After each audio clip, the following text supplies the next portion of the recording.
Hey family, what's good? This is your girl, the Bronze Goddess, and I'm actually here today to do another chit chat video. If you missed my previous one, be sure to check it out. It was both entertaining and also very educational. So we had a conversation that we rarely have here on YouTube, talking a little bit about money. So be sure to check that out. I'll link it on the screen and also below in the description box for you.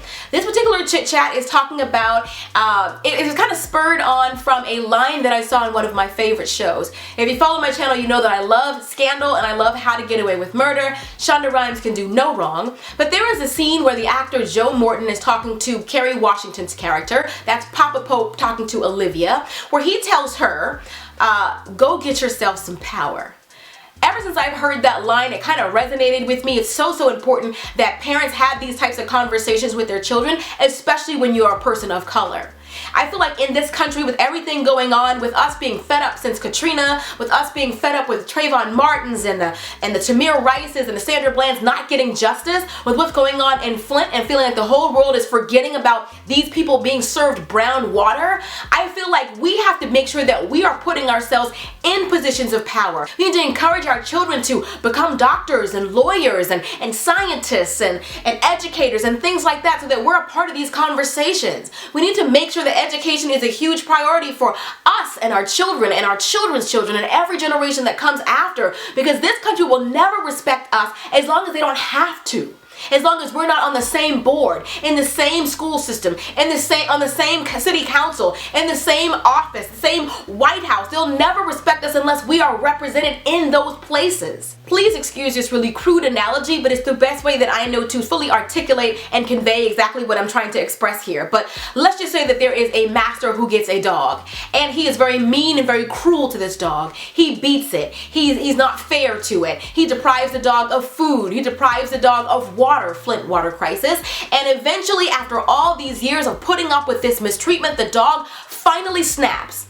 The master tries to tell the dog to do something, and the dog turns around with a look on its face. That look on his face, that fed up, tired of it, not gonna take it anymore look, and it scares the master. And in that split second, that master is shook.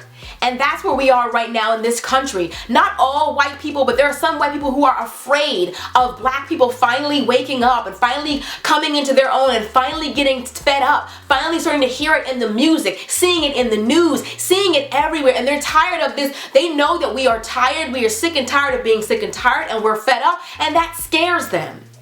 Especially those who know they've been the ones mistreating us. And so I feel like the best way for us to put ourselves in a position of power is for us to go out there and get ourselves some power. Encourage your kids to go out there and seek their education and become educators, scientists, doctors, lawyers. Go and be a part of the criminal justice system. Be a part of politics so that we can help to be in positions where we can make some real tangible changes for our generation and our generation after that, and our children, our children's children. We have to put ourselves in a position of power if we ever plan to be respected in this country. As long as we were quiet, everything was fine, but the more we start speaking up about how we feel comfortable in our own skin and our own hair and our own body shape and our own noses, the more that we start speaking up, the more afraid some of them become, because the last thing they ever wanted you to do was get knowledge, because knowledge is power. So if I inspire you to do anything in this video, I want to inspire you, just as Olivia's father told her in that show, to go out there and get yourself some power. I love you guys. Hope you guys enjoyed this video. Be sure to thumbs up if you did. Also, let me know what other topics you'd like me to discuss in my future chit chat videos. Comment, rate it, post it, share it, all that stuff. I love you guys. I'll see you in the next video. Till next time. Later, divas and dudes. Deuces, honey.